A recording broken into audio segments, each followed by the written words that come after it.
want to first start by thanking NGFA to allow me to have the opportunity to present to this group again. I was here last year. We covered the HACCP principles as far as an overview last year. So we're going to work to try and change the presentation a little bit this year and have it focus more on what does a plan look like inside of your facilities.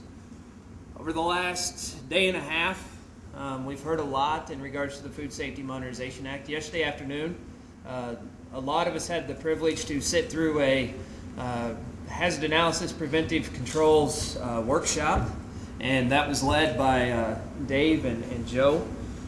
We got a lot of stuff knocked out yesterday, so I'm not going to hit on how to develop a flow diagram, how to set up a lot of your prerequisite programs. I'm going to focus more on what do you do after you get all that completed in regards to putting in hazard analysis and critical control points. But before I dive into that, I want to take just a second and look at all the facilities that are affected by the Food Safety Modernization Act. This doesn't encompass everybody that's impacted by the rule, but I want to throw it up there so that all of you who either manufacture products or bring ingredients into your facilities, have you had conversations with your suppliers who are on this list?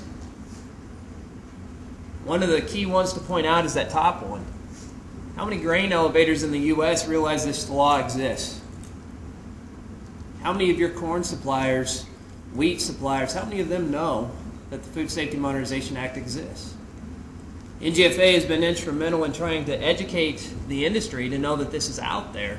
But I can assure you over the last 4 to 6 months, positively, as I travel around the country, there's a lot of grain elevators who don't even know that this is on the books. And in Minnesota, where I'm at currently, about every 6 miles I've got a country elevator. Do they have all the prerequisite programs that we talked about yesterday in Anthony's course? Probably not. Okay? So they've got a lot of work to do. This HACCP thing, there's a lot of work that goes into HACCP, but 90% of HACCP is built off of your prerequisite programs. And you'll start to see that as we go through the presentation, that you want to make sure that you have a solid base. And so as we dive into what's required within FSMA, you begin to put together the pieces. And with the prerequisite programs that we worked on, you begin to capture some of these bullet points. But what I want to do is take that now, from that step, and transition more into what HACCP is. Okay? How many of us know what HACCP stands for? It's Hazard Analysis Critical Control Points, for those of you who are not familiar with it. In most cases, I like to say that it's have a cup of coffee and pray. Because as we go through these slides, you're going to see that there's a lot of efforts that are going to have to take place within your facilities to comply with these sorts of principles. Everything that I'll present is based off of Codex, and so Dave hit in his presentation right before lunch as far as the international standard. There's 7 principles of HACCP. They were developed originally by NASA and Pillsbury. And as they put all these into place, they began to focus on the safety of the food for the astronauts that were going up into the shuttles. Prior to the Food Safety Modernization Act, what 2 FDA industries were impacted by a thing called HACCP? Essentially, they were the seafood and juice industry. They started in the late 2000 or early 2000s. On the USDA side, we've got meat and poultry. And so prior to the passage of this bill on January 4th of 2011, most of the industries, while they were aware of HACCP, had no regulatory parameters directing them towards that end. And as the bill was signed on January 4th, we began the educational process as an industry. I can tell you that we've educated a lot of folks, but as I travel around, like I spoke of earlier, there's a lot of people who still don't know. Nancy made a great point in the beginning session this morning. If you don't have a bioterrorism number and you don't have a feed license in your state, you probably need to start there. How many of you have suppliers that don't have those? How many of you have customers that don't have those?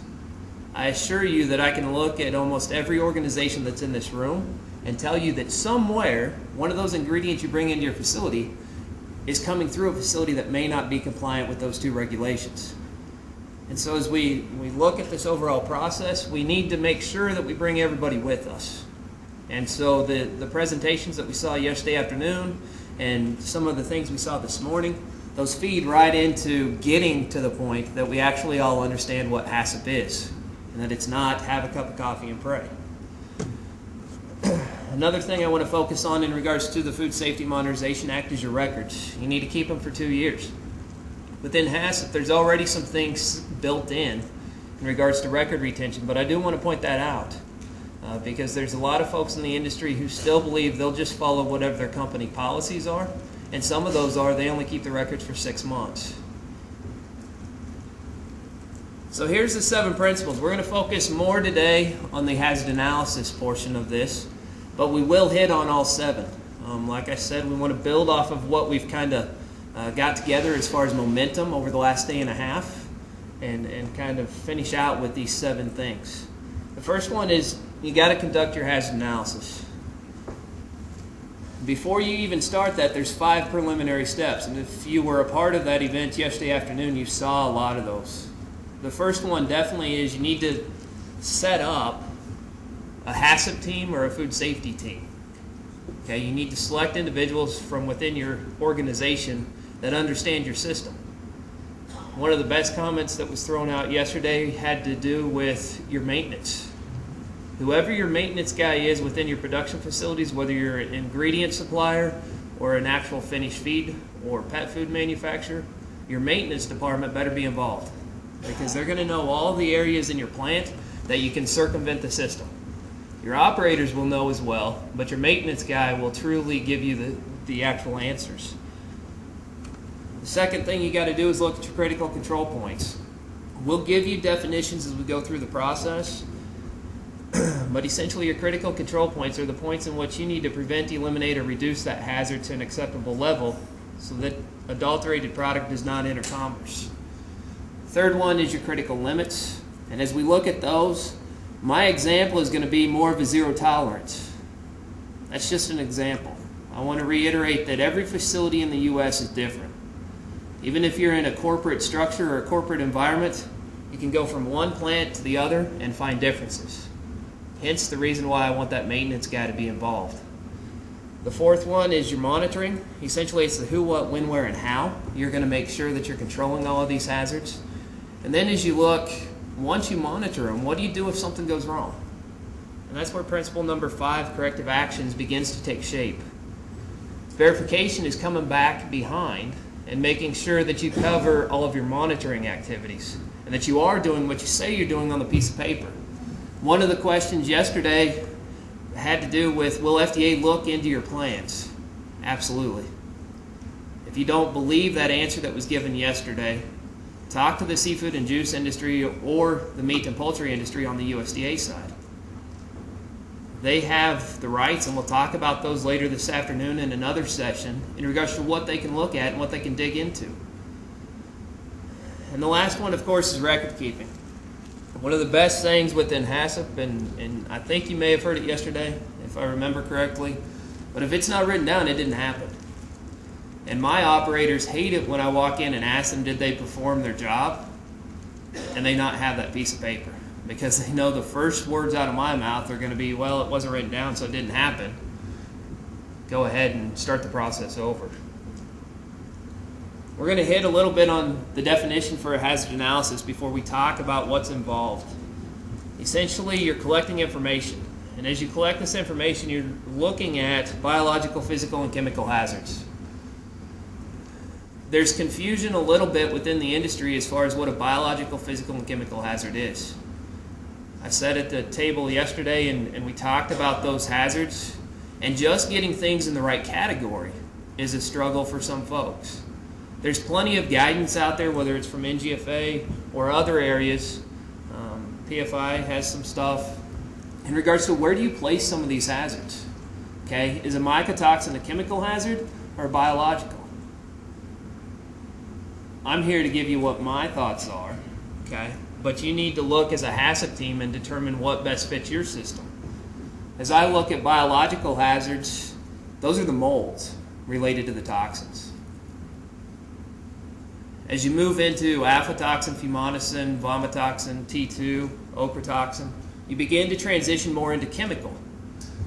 Where did we come up with chemical in regards to mycotoxins? Why didn't we put it under biological? Part of the reason for that was in 2003 when we worked for Kansas State, we worked with the Department of Animal Science. And the first thing that I got from the nutritionists that were there, and we probably have some of those in the audience, is that, well, once you add mycotoxins at certain levels to that product, you change the chemical makeup of the product. So that was the best place for us to put it, and then address the molds under biological. So as your HACCP team collects all this information, you're going to see where there's areas that you're going to have to figure out the system on your own. And what I'll show later is that the HACCP team for your facility makes the ultimate decision. Dan McChesney talked this morning in regards to this process. They aren't going to tell you how to get there. So it's up to you to make those determinations. That's where this food safety HACCP system team comes into play, where they make the decisions for your organization. I'm going to deviate a little bit from what you heard yesterday. Okay? I'm going to try and set the stage to show you the difference between your prerequisite programs and a HACCP program. They're both combined. Don't confuse yourself at all as we sit here and we talk about it over the next 30 minutes. They're both integral parts, but as you look at your HACCP stuff, you want to make sure you're dealing with safety issues, not quality and economic issues. One of the examples that was used this morning had to do with salmonella. As you see my examples up there, I'm going to stay as far away as I can from microbiological discussions. One of the reasons for that is if you follow some of HACCP's guidelines, you look at that second bullet point. Economic issues, you ignore them. So in some of your facilities, if you're a smaller facility, maybe you're even a larger facility, can you afford to put in hundreds of thousands of dollars to monitor and verify for a microbiological contaminant? Some of us can sustain that. Others, it's going to be a challenge. And so as we go through this HACCP process, we try and look at the safety issues. Now, quality and economic, we're going to exclude those, but at the end of the day, you do have to look at your own organization. Each facility is different, and if you look at your organization and determine economically you can't get there, you need to come up with another way in which you're going to control the hazard. So if it's not throwing $200,000 at it, is it changing the prerequisite programs and the procedures and the policies that we have in the plant to get us to that end result? Either way, you have to get to that end safety result. As you look at the overall list that you're going to develop, you have objectives as you look at this process. And the first one definitely is to identify the hazards and figure out what control measures do you have on your flow diagram. I'm not going to show you an example of a flow. We saw one of those yesterday, and so I'm trying to jump past that a little bit to more of what I have at the bottom, which is the basis for determining your CCPs. But the flow diagram is simple. It's not complex. I don't want an AutoCAD drawing to come to my HACCP team. I want a block flow diagram that shows me what the process is at about a 30,000 foot level. It doesn't need to give me all the details. Again, that's why I have the maintenance guy in my group to show me where all the arrows and products move. And so we try not to put too much information on the HACCP team and rely more on what do we know about our operation. Once you get all of this hazard analysis stuff done, you begin to build on your critical control points, and it's a two-stage process. As you look at it, the first one is very simple. It's hazard identification. And what you do, you begin a brainstorming session.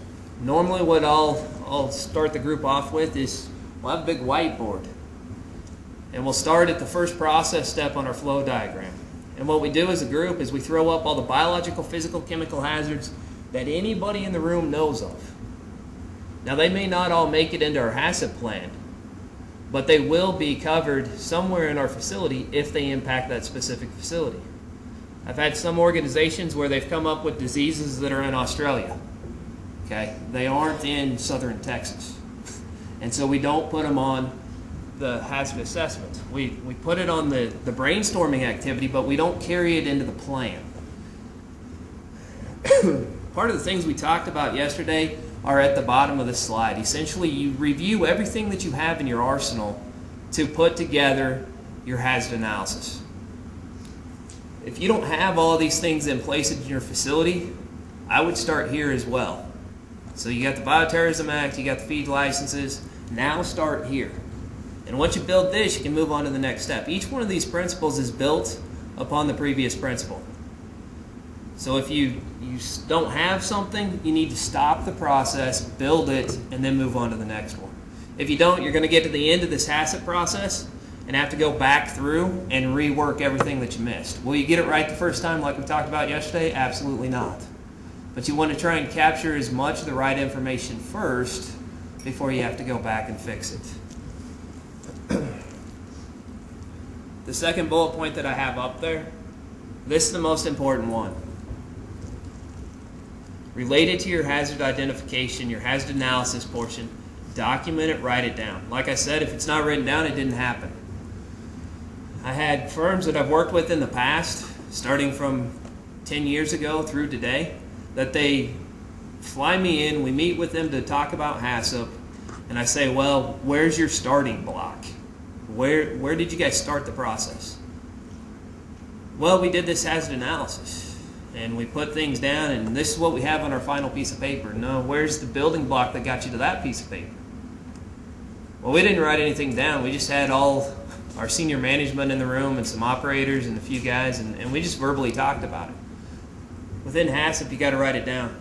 If it's not written down, it didn't happen. Once you get done with the identification piece of the pie, you have to begin the evaluation process. So now when we look at it, we're talking about severity and likelihood of occurrence. We've hit, over the last day and a half in certain presentations on this topic. And as you look at the likelihood of occurrence, you can use your plant history. Use the information that your specific facility has to address and develop this hazard analysis. Don't worry about what the plant 6 miles up the road did. Focus on yours. Once you get your plant experience all documented and taken care of, then begin to branch out. And at that point, look at scientific literature, if you have other historical industry data. If you're a larger organization and a plant 3 states away had a problem and they've shared that with you and you've now looked at your system and go, oh, there's the aha moment. Yeah, I should probably put that down. Do that, but start with your own individual facility first. I've put some examples in the presentation in regards to things that may influence the likelihood of occurrence.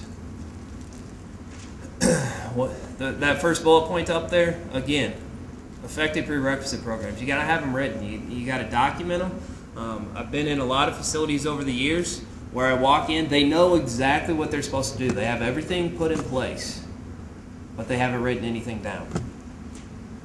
Build your prerequisite programs because they're going to be the ones who feed this HACCP process. The frequency of the potential hazard. I talked about looking at your specific facility. Look there first. What's the frequency of it happen in that plant? Forget about your neighboring plant that's 2 hours away. And then at this preparation step, I begin to look at the overall process of, say, microbiological. What do we do within our system to change the complexity of that ingredient or that product as it goes through the system? What equipment do we put it through?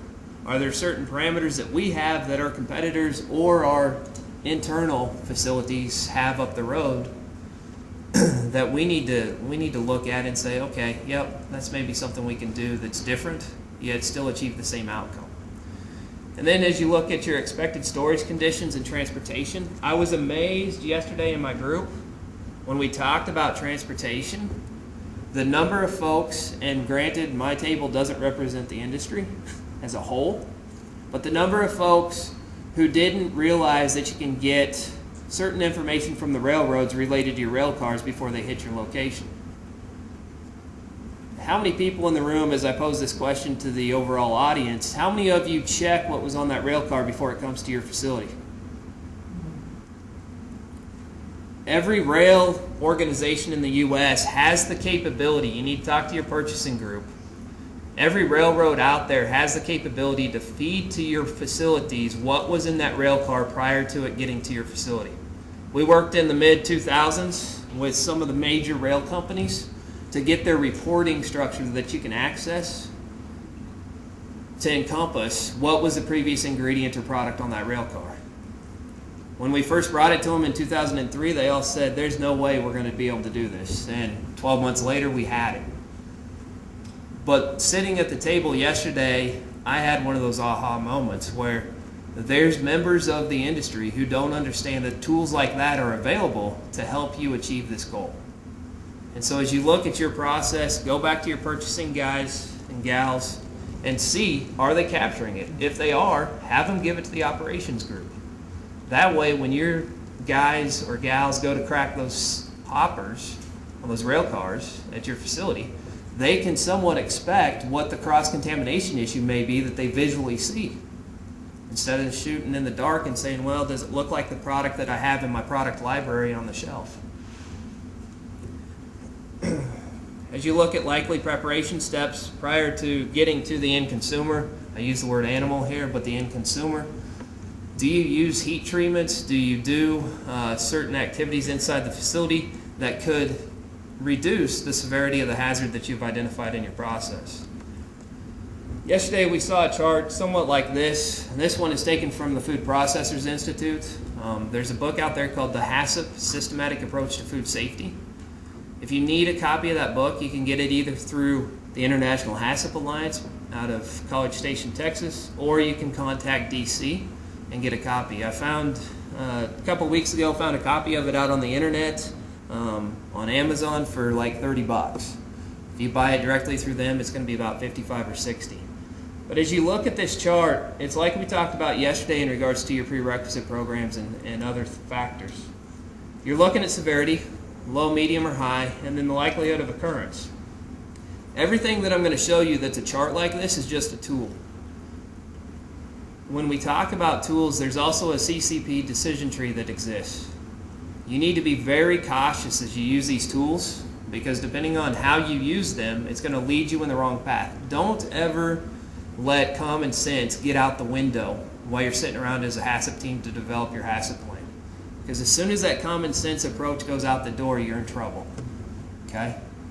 And about 12 months from now, you'll understand what I'm saying if you let that common sense get out the door. Any of the hazards that you identify that aren't reasonably likely to occur essentially become control measures. And by that I mean they aren't going to be addressed further in the HACCP plan. How many of you understand that concept right there? Okay. As you look at the slides that I'm going to have going forward, it's going to show you what this means. And each of the forms that are out there related to HACCP are a little bit different, but they're all capturing the same sort of information to some extent. The form that I'm going to see you, everything that's in the far two right columns are control measures related to critical control points. Everything in the column from the third column from the right will be your control measure for everything that you decided not to consider down the road in your HACCP plan. Like I said, your HACCP team has the ultimate responsibility. It's not going to be FDA, and Dan made that fairly clear this morning. Okay?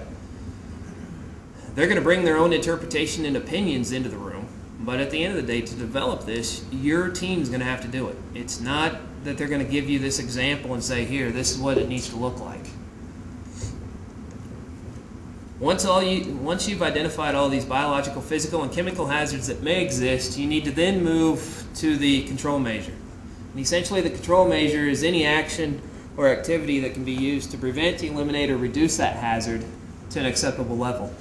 Those three words, if this is the first time you're hearing of HACCP, prevent, eliminate, or reduce would be something I'd write down in my notes for when you take back home. Essentially, everything we do, we want to prevent, eliminate, or reduce it from getting to that end consumer.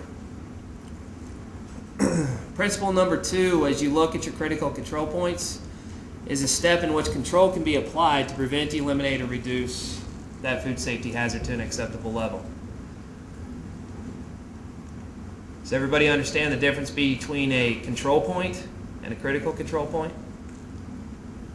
As you look at these control points, they can fit into the category of a control measure, okay? And what I've got up here is that generally those are going to be related to product quality. That's not all cases, but in certain cases, that's going to be the rule of thumb that we look at from a HACCP standpoint to say, okay, where do we differentiate between quality and safety? So back to those previous slides when we talked about making sure you're dealing with safety issues.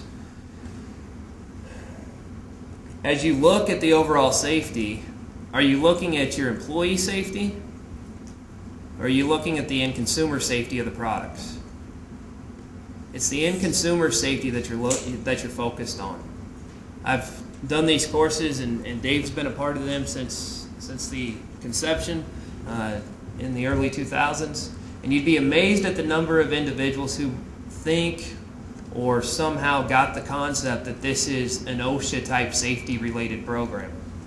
Okay? For those of us who are in HACCP and we've been a part of it for years, we understand the difference, but I bring that point up for you as you go out to your suppliers and others. If you're making field presentations, you probably want to incorporate that a little bit so that they understand what the differences are. Because if not, you're going to get some of these hazard analysis that I've got in the past that talk about the guy falling off the rail car. Okay, I don't have a HACCP control measure for that. I've got an EH&S procedure for that, but I don't have a HACCP one. So this is probably going to be a little bit hard to see from the back, but what this is a hazard analysis sheet, and you saw an example of one yesterday. This is another one that was developed at Kansas State. We took it from the meat science department and we added only one category, and that was the animal category. Okay, so we didn't try and reinvent the wheel. I think within the Food Safety Modernization Act, as you look at it as an organization, try not to reinvent the wheel. Use the tools that others have created before you to accomplish the goal. In some cases, you will start from scratch, and I'm okay with that. But for others who want to go out and look for tools that exist in the industry, they're out there. You just need to search for them. But as you look at the hazards, essentially my example is not a pet food facility. Okay, it's not a grain elevator. Essentially, this is a cow-calf operation in the southeast part of the U.S.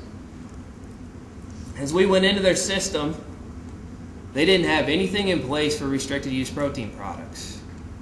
They're a cow-calf operation. Okay, they make about 96% of their tons are all cow-calf. And so as we looked at their system, and I looked at today's presentation, I wanted to steer away from microbiological and a few other things. So I use this one as the example. But as we look through this form, any of these hazards I have up here, depending on the facility, that may be a critical control point. Every facility is different, so don't take what I have up here and say, yep, that's what ours would look like. You need to do your own hazard analysis, you need to look at your own process steps, and try and develop what fits you. But as you look at the two categories, essentially the severity and risk, we got to the likelihood of occurrence and said, yeah, we'll go ahead and make this one. Because at the time, they had nothing in place. How many of you have procedures in place for restricted use protein products? If you're a feed manufacturer.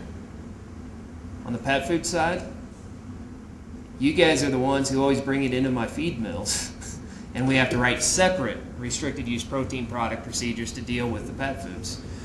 That's okay, it's not a problem, but as we look at this HACCP thing, for all those feed mills and elevators and so forth that are out there that bring in your pet food products, they've got to be cognizant of this and understand what that regulation is and the information they have to capture. As we go down to physical, yesterday we talked about pop cans in the facilities. In this example, I've essentially broken out ferrous and non-ferrous metals. Okay? Each one will be handled a little differently as far as your control measures go, or your prerequisite programs that you have in place. Glass, stones, wood, plastics, all of those would be a part of it. And then I carried over to the chemical side as well and wanted to show you this example. On mycotoxins, I've only listed 3. I think in the presentation earlier today he talked about that there's hundreds out there. Okay? Why did I not make any of these CCPs? Essentially, if you look back at what the scenario was at the beginning of the process, I'm a cow-calf operation in the southeastern part of the U.S. Remember his map that he showed of where the toxin areas are? I'm sourcing all my corn locally, okay? I do have mycotesting requirements that I have in place, so it is being tested, it's being monitored, it's being verified, but I didn't feel at the time that that needed to be a critical control point. Now, if this was your facility sitting somewhere in the U.S., one of these could easily be a critical control point. It all depends on the specific facility that you're looking at. We're going to jump into principle number 3 and 4. As you look at principle number 3, you set your critical limit. It's a maximum or a minimum value that you set for your biological, physical, and chemical hazards to prevent, eliminate, or reduce it to an acceptable level. As you look at feed facilities, grain facilities, pet food facilities, a lot of it is going to be a zero tolerance for something. In some cases, we will do log reductions. Okay, if we get into time and temperature and so forth, those will begin to play into it. But a lot of the facilities in the U.S., and Dan hit on this a little bit, and then he diverted away to the other direction. But most facilities in the U.S., as far as feed and grain facilities, pet food facilities, a lot of stuff we do is procedural based, paper based. The larger facilities have a lot of automation, and so computers do a lot of tracking and so forth and can gather data. But for a small little feed mill in Oklahoma, all they have is a guy and a pen writing down the information. And so as you set your maximum and minimum values, depending on what the hazard is, it may be a zero tolerance. If it's time temperature related, it's probably going to be a certain degree and then some sort of a retention time factor. When you look at monitoring, essentially this is the who, what, when, where, and why. And as you look through setting your critical limits and doing your monitoring, your critical limits, this was hit on this morning. Dan used the example of 50 degrees at my pellet mills. If that's happening, I'm in trouble. Okay, one of my operators missed the boat somewhere. But what we do at the pelleting system is we set some sort of a temperature parameter for a quality issue. In some cases, they go way above any of the temperature requirements that are required from a microbiological standpoint to get at it. Joe hit on a good point yesterday. What do you do with your fines and so forth that come off your pellet mills? Okay, do you just let product go out the door right away, or do you rework it until you hit that temperature? That's the difference between these critical limits and these operational limits. Operational limit, you just fire up and you go. Critical limit, you need to make sure every pound or ounce of product that goes through that machine hits that point in which you've set your critical limit for.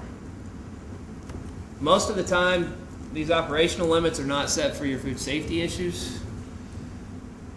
We probably look more to make sure that we don't violate our critical limits every single minute that the plant's operating. If you put a HACCP plan in, and because of certain parameters you're always violating your critical limit, you probably missed the point in which you should have set your critical limit. It's probably too low or too high or whatever the factor is. You need to go back and reevaluate as a HACCP team how you can fit the program to do what it's intended to do. Monitoring, I said, was essentially that who, what, when, why, and how often. These are all the questions that you want to pose in regards to who's going to do it. How many of your facilities have more than 2 people in them? I hope a majority in the room. But what about the feed mill or the pet food facility out there that only has 1 employee? How are they going to accomplish all of this? They can probably accomplish the monitoring, but as we get to verification, someone other than the person that does the monitoring needs to verify. So now are we going to have to hire staff? Or can we ingrain our office personnel to be a part of the process as well? One of the things we talked about earlier in the day was management's commitment. As we look at management's commitment, part of that is resources allocated where they need to be. Here's an example of what a monitoring form looks like. I just stuck with that bulk receiving CCP to show you a little bit of what's there. There's 2 hazards I've identified over here that are a part of this critical limit or critical control point. The first one is the cross-contamination from the previous load. Okay, that's one.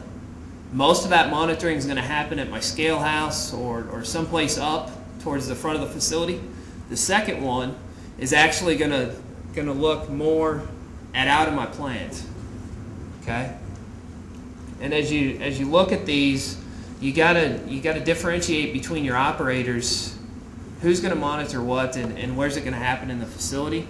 I've got a zero tolerance up here for restricted use protein products.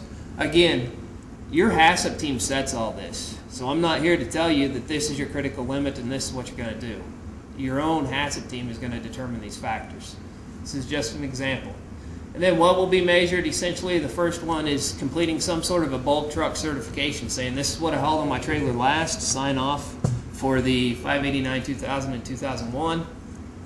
Then the second one is just looking at the paperwork, making sure that on the paperwork and on the bags, if I'm receiving it in bags, that the warning statement does not exist. How many of you in the pet food industry have received calls in the last year to 2 years asking what type of meat and bone meal is in my product? Nobody wants to raise their hand. Okay? A lot of people have made those calls. It may not have come to your desk, but a lot of people have made the calls into the pet food organization asking, what is this meat and bone meal? Is it ruminant or is it porcine? It's part of the reason why they're calling. They're trying to figure out, what do we have in our facility? What do we need to control? So if you field one of those calls, you may blow it off, because normally in past lives, that's what I would do as well. But now these guys are trying, and gals are trying to get their hazard analysis done. They have to know what these ingredients are. Okay? Once you get all of what's going to be measured, figured out, you got to determine who's going to do it inside your facility. Is it the bulk ingredient operator? In most cases it will be, but in other cases you need to use some sort of a designation on designated trained employees. Anywhere in HACCP that we deviate and say, okay, a receiving operator is in charge of this, we always tack on, it's going to be a designated trained employee, because what if that receiving operator goes on vacation and my mixing operator is actually the one that's going out and doing it? As long as they're trained, they can do all this monitoring activity. So again, the training has to be documented, just like everything else we talked about. If it's not written down, it didn't happen. So if you don't have training records, you need to put those in place. For those of you who are on the supplier side of your organization, you need to really ask the question of your ingredient suppliers, do you have this documentation? There's a lot of firms out there that have no documentation in regards to their training. They're getting better, but there's still quite a few of them out there that don't have anything written down. Their operators know what to do, but it's not written down. The corrective action, we're going to talk a little bit on principle number 5. Essentially, it's what do you do when you deviate from your critical limit? For those of you who don't know what the acronym is up there, it's the National Advisory Committee on Microbiological Criteria for Food. Essentially, they're the U.S. governing body that developed a lot of the meat and poultry HACCP regulations. They're kind of the other arm for the Codex. Codex is more on the national scale. National Advisory Committee is more of a U.S.-based system.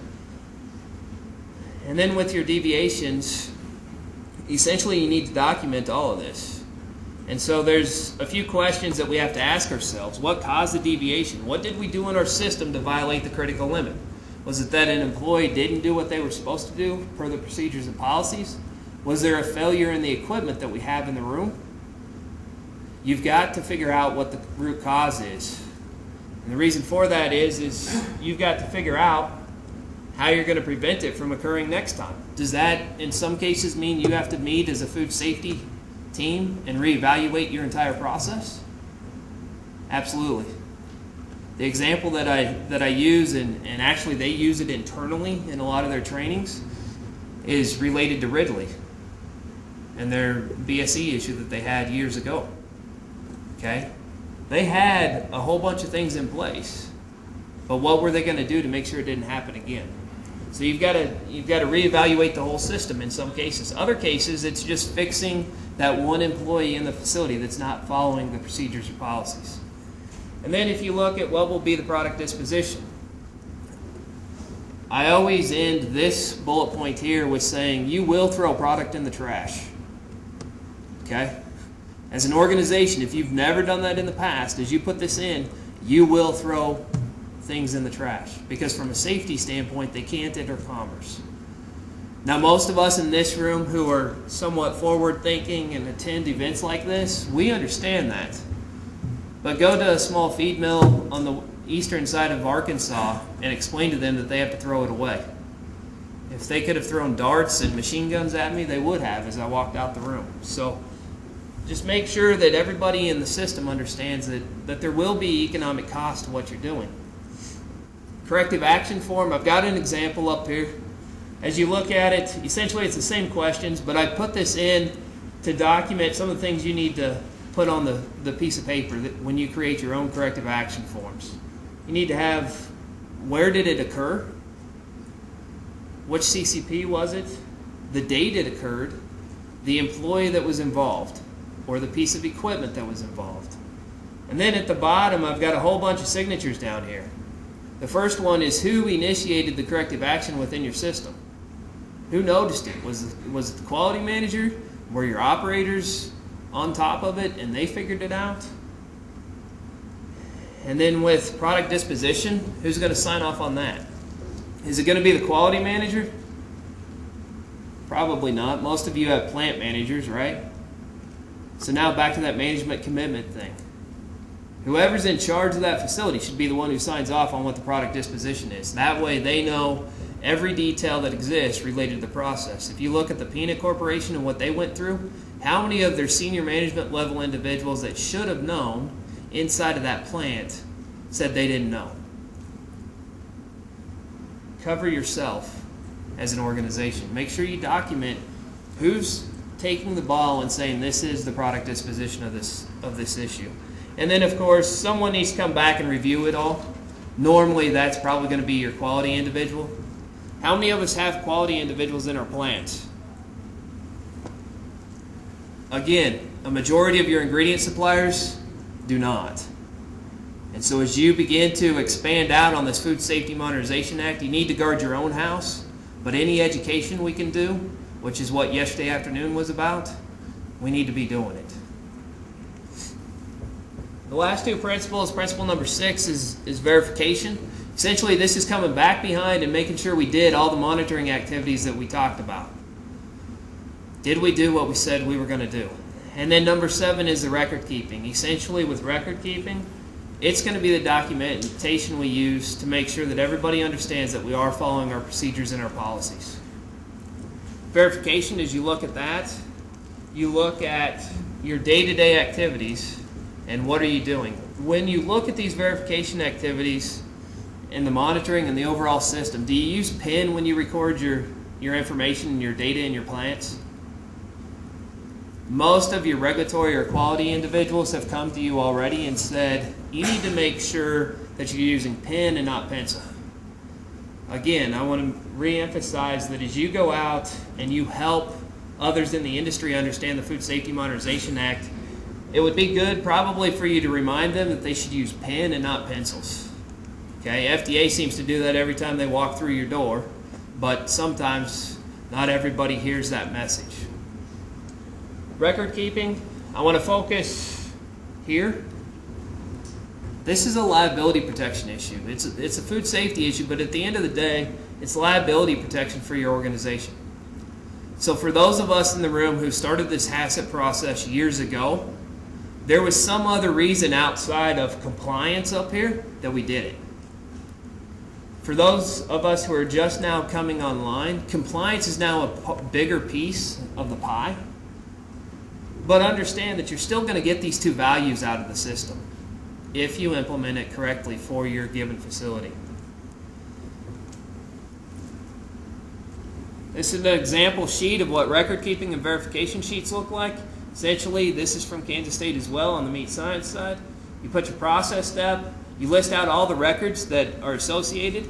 Now, depending on the scenario, you may or may not believe that your training and SOPs are records. Okay? Some of us may look at it and say that's a living, breathing document. It's not a record. You can put whatever you want in these categories. Again, it's your food safety team building this process. So you list whatever you think is pertinent as far as records. With that said, you need to make sure that you capture all the records related to the monitoring and verification of your critical control points. Don't leave those off the list. And then responsibilities, who's responsible for all the activities that surround it? And then short-term and long-term. Short-term is looking at the daily verification processes. The second part of this is long-term. That's your corporate audits that you go through, or your self-audits, or third-party certifications. I normally break short-term. Short-term is either 6 months or less. In some cases I go it's 30 days or less. And then long-term is further out than that. To summarize or close up a little bit, I want to re-emphasize again that within the Food Safety Modernization Act, you've got to look at biological, physical, and chemical hazards that can enter your facilities. Within the regulation, you have to make sure you have monitoring, verification, controls that are working. You've got to have corrective actions. You need verification and record keeping. Essentially, HACCP called by a different name. In some cases, we may not go to the full extent of putting HACCP in, but we do need to make sure we covered hazard analysis and preventive controls. And I've got one final comment that I'll leave the group with. You can choose to ignore the Food Safety Modernization Act. However, you cannot choose to ignore the consequences of ignoring the Food Safety Modernization Act. And with that, Jarvis, I'll field questions.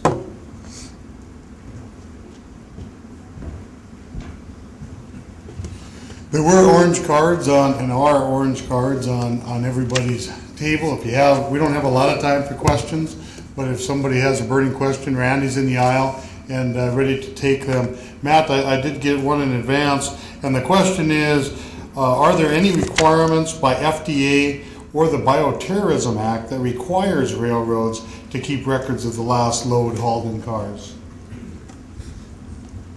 As you look at the bioterrorism regulation, they have to capture the previous and the customer or individual that they're shipping the product to.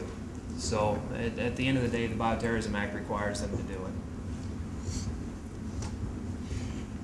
And we'll take one more. Can you provide an acceptable personal expertise that should make up HACCP team, i.e. site only versus site and R&D and purchasing and consultants? Consultants are one of those things that I frown upon, but I am one of those. so at the end of the day, consultants can be a part of your HACCP process within your facilities.